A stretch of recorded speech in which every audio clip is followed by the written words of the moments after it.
Roy Orbison was born Roy Kelton Orbison on April 23, 1936, in Vernon, Texas, during the final years of the Great Depression. Raised in a working-class family, Roy's early life was marked by struggle, but music quickly became his sanctuary. He received his first guitar at the age of 6 and was performing on local radio by the time he was 8. Encouraged by his parents to pursue his passion, Roy's talent grew as he absorbed influences from a variety of genres, including country legends like Hank Williams, pop crooners like Bing Crosby, and Southern gospel music. After relocating to Wink, Texas, he formed his first band, the Wink Westerners, while still in high school.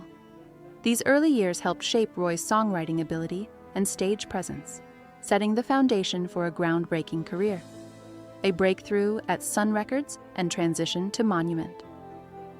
Roy Orbison's big break came in the late 1950s when he signed with Sun Records in Memphis, a label famous for launching the careers of Elvis Presley, Johnny Cash, and Jerry Lee Lewis.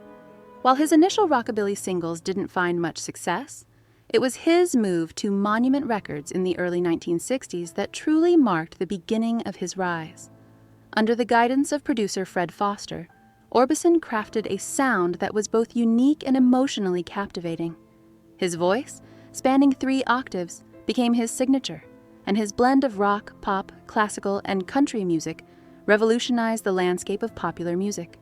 Hits like Only the Lonely, 1960, were the start of a string of ballads that showcased his ability to capture the emotional depths of heartbreak and longing, establishing him as one of the most distinctive voices in rock music.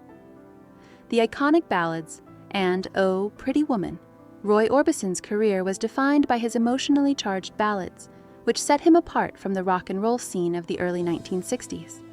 Songs like Crying, Running Scared, and In Dreams conveyed a sense of vulnerability and despair that resonated deeply with audiences. His ability to explore the emotional nuances of romantic turmoil, from longing to regret, made his music timeless. Orbison's most iconic hit, Oh, Pretty Woman, 1964, was a perfect example of his talent for balancing heartbreak with swagger. The song's success solidified his place as a musical pioneer, with its infectious melody and lyrics that oozed both charm and melancholy. With his dark sunglasses and stoic presence, Orbison became a symbol of emotional depth, earning him the moniker the Caruso of rock. The resurgence of Roy Orbison in the 1980s. Though Roy Orbison's popularity waned in the 1970s, he never stopped recording and performing. His career experienced a remarkable resurgence in the 1980s, thanks to a new generation of musicians who cited him as a major influence.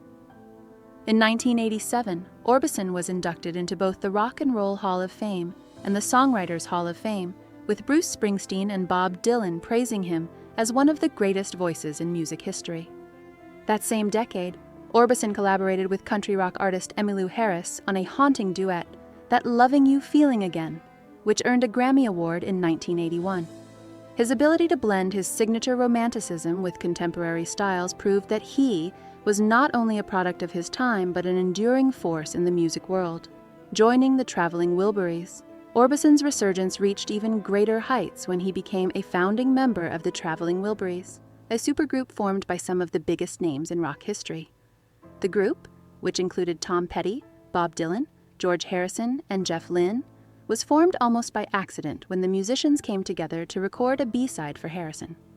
Orbison, adopting the pseudonym Lefty Wilbur, brought a unique depth to the group's sound, and their debut album, Traveling Wilburys Volume 1, 1988, was both a critical and commercial success. The album revitalized Orbison's career, reminding the world of his exceptional vocal talents. His contributions to the band's harmonies and songwriting helped cement his place as one of rock's most enduring voices. The album's success was a fitting tribute to his musical legacy. Personal tragedies, loss, and heartbreak. Roy Orbison's personal life was marked by tragedy, which seemed to parallel the heartbreak expressed in his songs. In 1957, he married his teenage sweetheart, Claudette, and their relationship, though tumultuous, was a source of inspiration for many of his future compositions. The couple had 3 sons, But in 1966, disaster struck when Claudette was killed in a motorcycle accident. The loss shattered Orbison, both personally and creatively, and he channeled his grief into his music. Her death inspired the haunting song, Claudette, which originally celebrated her vivacity but later took on a sorrowful tone. As if that loss wasn't enough, in 1968, Orbison's two eldest sons died in a house fire while he was away on tour. The unimaginable grief led him to withdraw from public life for a time, as he struggled to cope with the devastation. Roy's healing and new beginnings. In 1969, after suffering such profound loss, Orbison found a new sense of purpose when he met Barbara Jacobs, a German-born music executive. Their connection was immediate and deeply healing for Roy. Barbara not only provided emotional support, but also helped manage his career during his comeback in the 1980s. The two married in 1969 and had two sons, Roy Kelton Orbison Jr., born 1970, and Alexander Orbison, born 1975. Barbara became a key figure in preserving Roy's legacy after his death, overseeing posthumous releases and managing his estate. The couple's marriage marked a turning point in Orbison's personal life, and Barbara's presence was a stabilizing force as he faced the highs and lows of his career revival. Together, they navigated the complex world of fame, loss, and recovery. The Roy Orbison Comeback and Mystery Girl. As Roy Orbison's career entered its final chapter, he experienced a profound comeback in the 1980s. His work with the Traveling Wilburys and his solo album Mystery Girl, 1989, showcased his musical genius and confirmed his enduring appeal. The album, which was released posthumously after Orbison's untimely death, featured the poignant track, The Way Is Love. This demo, recorded shortly before his passing, was completed by his sons Wesley and Alex, with assistance from producer Jeff Lynne. The song provided fans with one final glimpse into Orbison's artistry and the timeless quality of his music. It was a fitting tribute to a man who had spent his life singing about love, loss, and longing, and whose voice continued to resonate even after his passing. The tragic end to Orbison's life. Roy Orbison's life and career were tragically cut short when he died of a heart attack on December 6, 1988, at the age of 52. His death came just a few years after his career had experienced a major resurgence, with the release of Mystery Girl and his involvement in the Traveling Wilburys.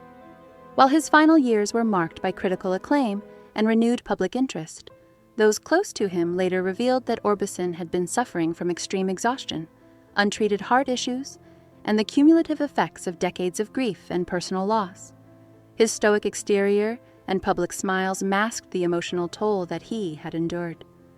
In the end, his sudden death was the tragic conclusion to a life that had been shaped by both immense success and profound personal loss. Roy Orbison's lasting legacy. Roy Orbison's legacy continues to be celebrated by fans and musicians alike long after his death. His songs, characterized by their emotional depth and vulnerability, remain timeless classics. The haunting beauty of his voice and the raw sincerity of his lyrics have ensured that he is remembered as one of the greatest voices in the history of rock and roll. The posthumous release of Mystery Girl and the success of his work with the Traveling Wilburys are testaments to his enduring influence.